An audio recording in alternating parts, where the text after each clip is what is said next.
Hello, everyone, and welcome to the April team training for schools who are in their second year of the PBIS Academy. I'm Christine Downs, and I'm a trainer for the PBIS Academy. This presentation was created with support from the PBIS network. So today we're going to review the assessment tools on PBIS assessments, including the self-assessment survey, often called the SAS, the school climate survey, and the tiered fidelity inventory, or the TFI. Teams this month are asked to complete their team checklist, TIC, also on PBIS assessments, and we will be scheduling your TFI for now through June. Some really wonderful readings are available this month. The first one is called Tidy Up with the TFI. And this article is on PBIS apps, same place PBIS assessments is located. And it can help you sort through the different assessment tools and decide which tool is right to use for your school. It's a good companion for today's training. The next one, 3 ways to ensure school is a place everyone wants to be, also on PBIS apps, is an article that is a follow-up to Tidy Up with the TFI. So it continues on where that one ends. And it helps you create clear action steps to ensure the fidelity of implementation to PBIS. The two TFI companion guides on the right here, the Cultural Responsive Field Guide and TFI Companion Tool, and the Integrated TFI Companion Guide. Both help you look at your implementation through a lens of either cultural responsiveness or mental health. And they're really wonderful. You can do your TFI and then even elaborate further. And the last resource we have here are descriptions and hard copies of all the assessments we're going to be talking about and that are housed on PBIS assessments. So that's a great thing if you want to print it out and actually look through the different questions that are going to be on each of those surveys. But we want to remind you that all of those surveys can be done electronically, so don't give yourselves a headache by getting everything done on paper first, because then someone will have to enter every single one. Okay? We want you to do that electronically.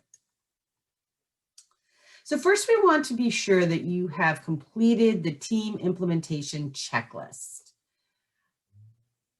So if you haven't already, pause this video, go to pbisapps.org, log in, or if you're not the coach, ask your coach to log in and complete the team checklist as a team. This is not an individual assessment. If your team has already completed it, I suggest that you review your reports and the graphs and compare your results to previous administrations. And then add any items that you scored either a 0 or a 1 to your action plan to work on in the future. And try to identify at least one thing you can celebrate with your team or with your staff. Don't forget, they're not going through these trainings. They don't see these surveys. So it's important that you share this with them. And having some nice data in a graph form that you can show them, especially if you've increased your scores, can be really a boost to everyone. They understand that you're moving forward. Okay, so we're going to now go through the self-assessment survey, the school climate survey, and the tiered fidelity inventory.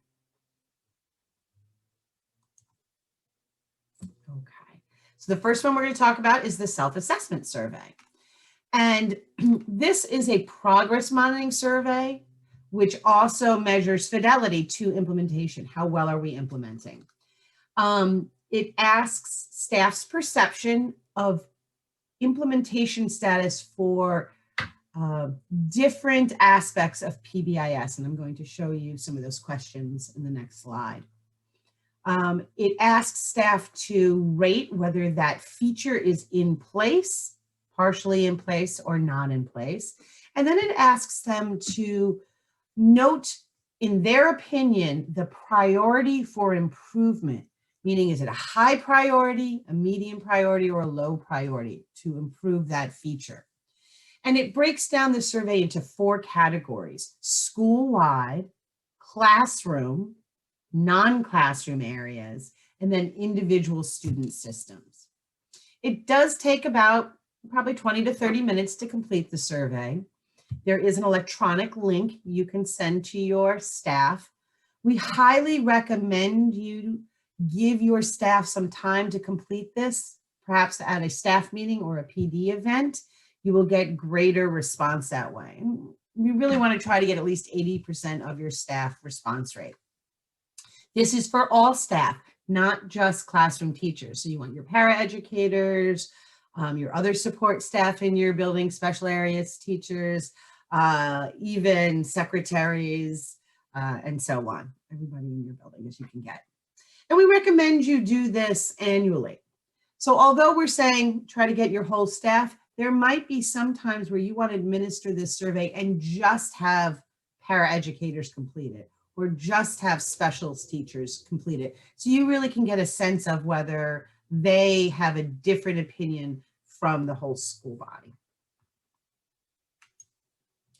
Here's an example of how the survey looks. You can see the features right down the center, and then here's the current status. Well, they'll be able to click a radio button that answers whether they think it's in place partially or not, and then their opinion for how high of a priority for improvement they think this item is.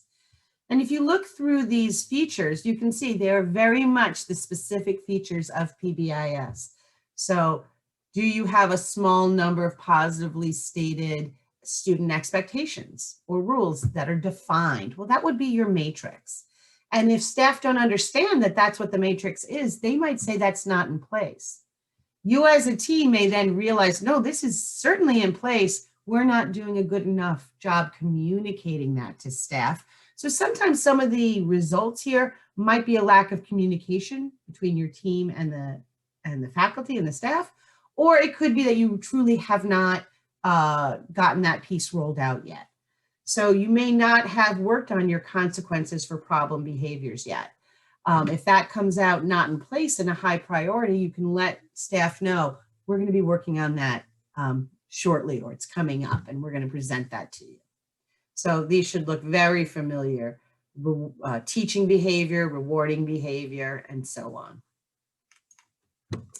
One of the graphs that it will produce is very much like your team checklist or has produced. It will break it into bars, and this is a school who has taken it 3 times. You can see expectations defined in the dark green bar, and they've gone up significantly each time they took it. The light green is expectations taught, then the reward system, the violation system, the monitoring system, the management system, which is data, monitoring is data and management is the team. Sorry about that. And then your district support. And it gives an overall implementation average, and we're trying to get that to be about 80%. So you can see that as they took it, they pretty much went up in most things. In a few areas, they did come down, and that could be for a variety of reasons. Another report called the item report is actually my favorite because you can check a box that adds highlighting to your report, like is shown here. And the first time we take it, we see it's often completely red. So don't be discouraged if yours looks like this. The red areas say that they indicate that the staff felt that it was below 50% in place, or less than 50% of the staff thought it was in place. Once it gets over 50%, those items will move to yellow if it's between 51% and 79%. And then anything 80% or above will show up in this white color.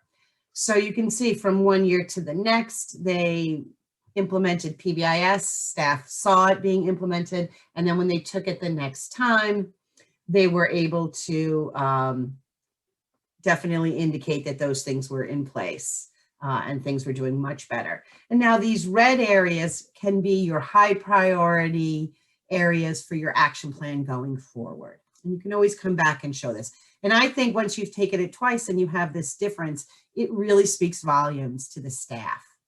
We highly recommend this. Again, once a year. Here's another example of how this looks, a little zoomed in on it. So if you are interested in administering this to your staff, let your trainer know. We will open it up for you, meaning you tell us the dates. You might want it open for a 2-week period. You might have everyone doing it in one day. So you might say, we just need it open for 1 or 2 days, make sure everybody does it, and then we're going to close it. You will not be able to run the reports until it is finished. Once you run the reports, you can't add any more surveys to it. So you can see up here, it says 75 responses, and you'll be able to look and see how many people have completed it before you run the reports.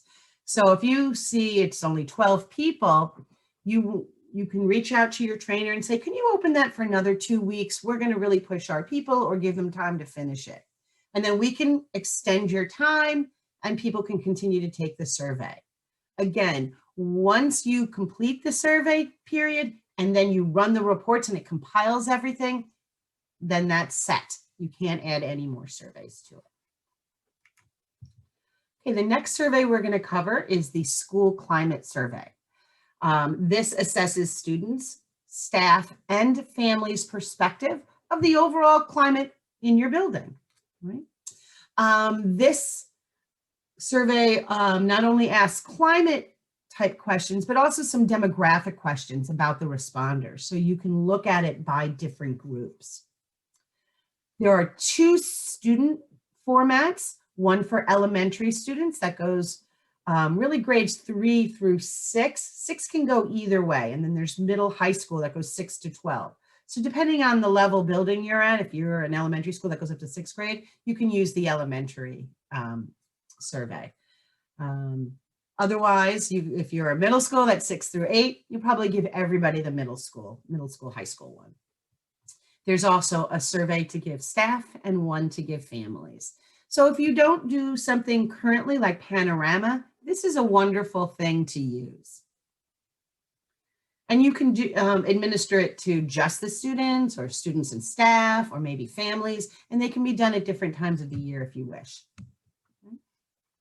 Typically, we do them maybe in the fall or at the end of the school year. Don't do them too close to the beginning of the school year because you need time for staff and students to kind of get that sense, the feeling of the climate. So you don't want to do it the second week of school. But maybe by the end of October might be a good time to do it if you're going to do it in the fall. I know this is small, but these are some examples of the student surveys. You can see there are demographic questions about their gender, their ethnicity and race, and their grade. For the older students, we ask those same things, but we also ask, there's also questions about sexual orientation that is added to that. And then there's a survey questions. And you can see these survey questions are very straightforward, right? I like school, right? That's the same on that. I feel successful at school. Good behavior is noticed at my school, right? I know an adult at school that I can talk with if I need help. So kind of gives you this example of their feeling of the climate of the school. And here's some of the survey results and graphs that you can generate from there. You can get an overall score. And obviously, as we move up towards 4, that's what we're looking for. There are some normative data that you can compare it to on PBIS apps, and we can show you that if you do this survey. And you can break it down by item. So these are all the various questions that were asked in that survey. You might go back and say, oh, you know, question 1 scored quite low. Let's go back and look at that question 1, which was, do I like school? Right, we can look at the ones that are higher and kind of start to create an action plan. You can also look at these same questions either overall, so these ones are overall by male and female, just general score. And we can compare. So in the first time, you know, guys were a little higher than girls. You can break it down by grade level, right? So here, 3rd grade, they've increased in their scores as they go up. Maybe this school really made an effort to welcome 3rd graders or do something different for 3rd graders that made them feel safer or more connected to the school. Sometimes we see things go down, and again, it went back up, so that was good. And it tells you how many students answered for each grade level. So here there were 7, 7, 27. It can also be broken down to individual questions by a subset. So just how did girls answer? How did Latino students answer? How did gay students answer? Right? You can really break that down. Let's see here. So again, if you don't have another climate survey being administered in your building, this is a good one. And let us know if you'd like to take this one as well. And the last one I'm going to cover is the tiered fidelity inventory. This is a true fidelity measure. We as external coaches and support staff to you will come in and help you do this assessment. First, there is a walkthrough component, and we can do this remotely over Zoom, where we're going to interview approximately 15 students and 15 staff. And we're going to ask them a few questions. 2 questions for students, 3 questions for adults. So it goes quite quickly. Those questions help answer a few of the items within the inventory. It will ask, did 90% of your students, did they know the expectations? Could they tell us safe, respectful, responsible? Did a certain percentage of staff deliver a reinforcement? So that kind of thing. It probably, there's 3 tiers, tier 1, 2, and 3. Our academy will only be administering tier 1. And it does probably take between 30 minutes and sometimes up to an hour if it's the first time. And we'll be asking to kind of go a little bit deeper and look for evidence. Okay, so when we go through it, there'll be the feature here. It'll say something like, does the school have clearly defined behavior expectations and a matrix? And is that posted? So it will say it here. And then it will say possible data sources. So posters on the wall, a matrix, you know, and we'll, as the evaluators, ask to see some of that to really ensure that it's happening. This isn't like the checklist where it's like, yep, we have it, we have it. How well have we rolled it out to staff? How well have we implemented it? And then there's always the criteria. And for the TFI, it's very specific what will get you a 0, a 1, or a 2. Okay. And you can see down here, there are 2 items that relate to the teams. There are 9 items that relate to implementing PBIS. And there are 4 items that evaluation, your data. Okay. And again, it will give you some graphs. These are the overall scores for each tier. Again, we're only going to be doing tier 1. And excuse me. Then, like you saw, it breaks it down into teams, implementation, and evaluation. And you can see how the first time, pretty low scores, and that's traditional. This is sort of your baseline data. And then the next time you take it, it should do significantly better. For the TFI, we're looking for an overall implementation at the 70% level. That says that you're implementing PBIS at tier 1 with full fidelity. And some of those results you're seeing can be traced hopefully back to PBIS implementation. Okay. As I said before, there are 2 companion guides. The integrated companion guide has both the mental health and the culturally responsiveness pieces embedded into it. So you really only need this guide. And it will take the item that's just a regular traditional TFI item like this one. A written process is used to orient all faculty and staff on the 4 core Tier 1 practices, which are teaching the expectations, acknowledging the appropriate behavior and expectations, correcting the errors, and requesting more support. So you as a team might say, yes, we have a handbook.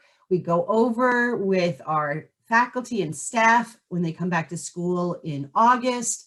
They get retrained on all of those areas and reviewed. And then anytime a new staff enters our school, we review it. If they come and we hire them mid-year, we review all this as part of new hire training. So if you had that and you showed us the book, we would say, well, that would give you a full 2 on your score for this item number 7. However, you could still elaborate even if you get a 2, and you could say, do we want our matrix and our training to not only be about that straightforward behavior, but do we want to incorporate some wellness principles and some mental health and trauma-informed principles and language? So you might look at that and embellish and elaborate what you're doing so that the way we speak to students, the way we correct errors, we use a language and a tone so that we don't re-traumatize students. So that would be a way of elaborating on what you already do. And that is something we don't expect you to go through every question and go from initial implementation to full elaboration. But each year you could take a question or 2 and evaluate it and say, can we elaborate a little more fully? Okay, so those are the ones we are going over today. You should take time now to pull up your meeting schedule and talk to your your trainer about scheduling a TFI if you can. Reach out to them. We also want you to spend some time going back and going over those 10 getting started steps that we've been working on all year. Think about, is your team running efficiently? Do we have a statement of purpose? How does our matrix look? Is that completed? Are our lesson plans completed? Where are we at with those? Do we need to create more over the summer so we're ready for kickoff in the fall? Do we have a schedule? Now, this one's really important. How are we going to do that teaching in the fall? After this pandemic and with everyone coming back, we highly recommend that you do training in stations so that all the staff and all the students are getting the same training and they move throughout the building and go from station to station, from the hallway to the cafeteria, maybe to the bathroom, a simulated bus area, right? All those different places so that the teacher is watching the lesson, the students are watching the lesson, everyone's on the same page. I think that will really help the structure and support of coming back after such an odd year as we've had this year with remote learning and such.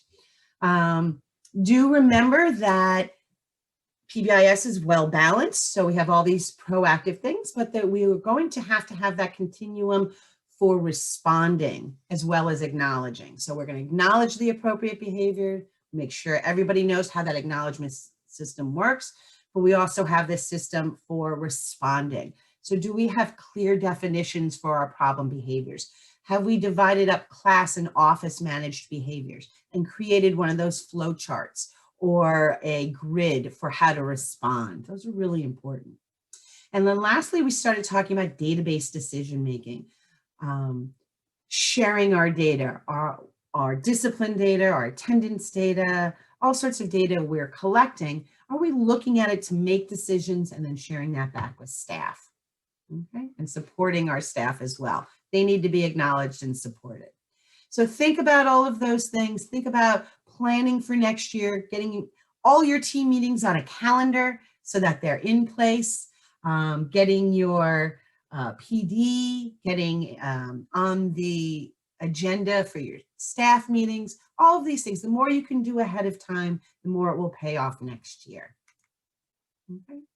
So in May, our content will be family engagement and a continuation of planning for the beginning of next year. And your team tasks will be to take the family school partnership survey together, and you'll have time to plan. So thank you for watching this video. I hope it was helpful, and we will see you soon.